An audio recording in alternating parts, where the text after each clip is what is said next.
Wala pa siya gitubuhan, sir. Yun siya siyang papa. I love you pa. Yun siya siyang papa nga. Ay, pag I love you too pa. Naman to siya na yung papa nga. I love you too, ate.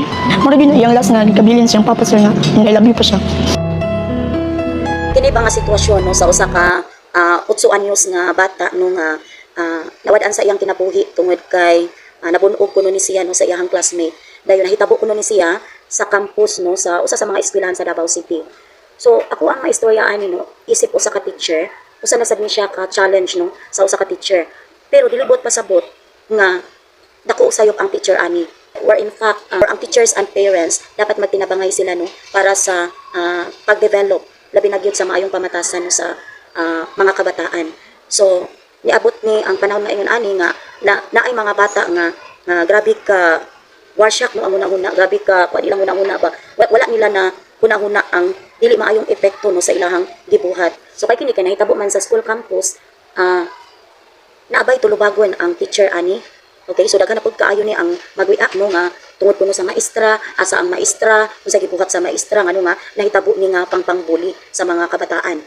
So ang ako maistorya ani, ingon ani lang no.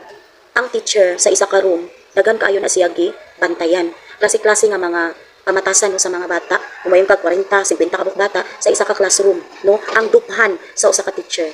So para nako unfair pud kaayo no kung kuha na lang gid sa teacher tanan no. Kana bitong ibasol na lang sa teacher tanan ang nahitabo ani.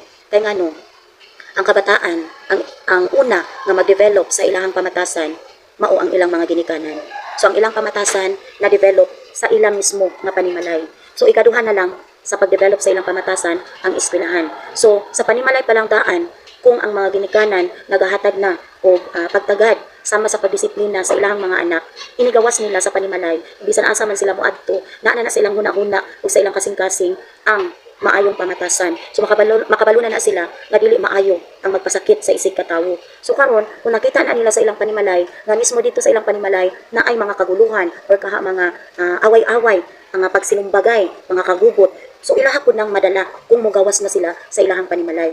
Ang ikaduha is ang mga teachers maoy mag-follow up, maoy mag-motivate or usa sa magpahimangno sa maayong pamatasan.